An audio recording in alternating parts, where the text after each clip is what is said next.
Alors après ce thème de l'éducation, on va passer à l'action des bonnets rouges.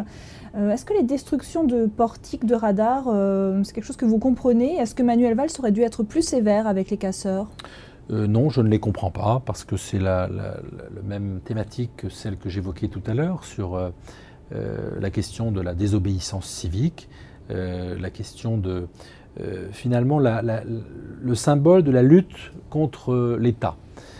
Alors, j'entends cette colère, et quelque part je l'explique, mais nous ne pouvons pas l'admettre.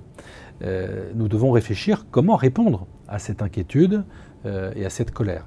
La vérité, c'est qu'il y a eu accumulation en un an. Alors, il y a une situation bretonne spécifique, mais en même temps, je pense que cette colère dépasse la Bretagne.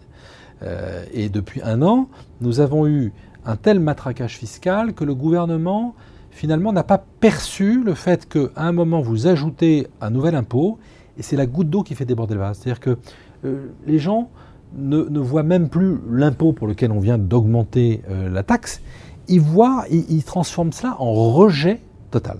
Vous étiez favorable à l'écotaxe, est-ce qu'il faut la supprimer aujourd'hui? Il faut l'abandonner? J'étais favorable à l'écotaxe dans une conjoncture qui n'était pas celle d'aujourd'hui. C'est-à-dire avant les 50 et quelques milliards d'augmentation, une partie par le gouvernement précédent, je l'assume, et la majorité par le gouvernement actuel. Donc ça veut dire que là on revient un peu à la méthode que j'évoquais au tout début de l'émission. Un impôt même juste sur le papier, s'il intervient dans un contexte où toute imposition nouvelle est perçue comme injuste et entraîne un vent de fronde, devient un mauvais impôt. Donc il y a un moment où la raison doit l'emporter. Et il faut être capable de prendre du recul.